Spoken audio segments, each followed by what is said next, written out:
നമസ്കാരം, ജന്മഭൂമിയിലേക്ക് സ്വാഗതം. പ്രാണപ്രതിഷ്ഠ കഴിഞ്ഞുള്ള ആദ്യ രാമനവമിക്കൊരുങ്ങി അയോധ്യ. ആദ്യത്തെ രാമനവമി ആഘോഷം ആഡംബരത്തോടെയും പ്രൗഢിയോടെയും കൂടി നടത്താനുള്ള ക്രമീകരണങ്ങൾ ആരംഭിച്ചു കഴിഞ്ഞു.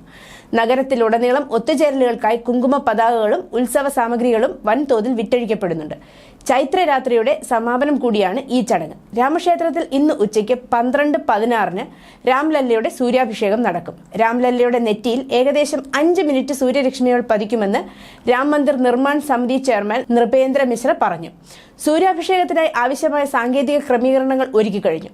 56 തരം ഭോഗ് പ്രസാദവും രാംലല്ലയ്ക്ക് നൽകും. ശ്രീരാമന്റെ ജന്മോത്സവമായ രാമനവമി ഉച്ചയ്ക്ക് ആഘോഷിക്കുകയും ഭഗവാന് വിവിധതരം വഴിപാടുകൾ നടത്തുകയും ചെയ്യും. രാത്രി 11 മണിവരെ ദർശനത്തിനുള്ള സൗകര്യം ഒരുക്കിയിട്ടുണ്ട്.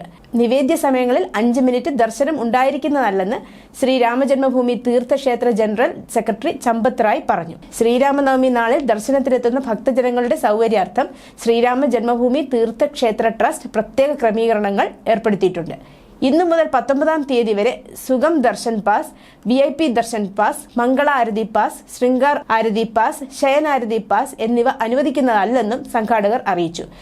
ശ്രീരാമ ജന്മോത്സവത്തിന്റെ ആഘോഷം അയോധ്യ നഗരത്തിൽ ഉടനീളം 100ഓളം വലിയ LED സ്ക്രീനുകളിൽ സംപ്രേഷണം ചെയ്യും.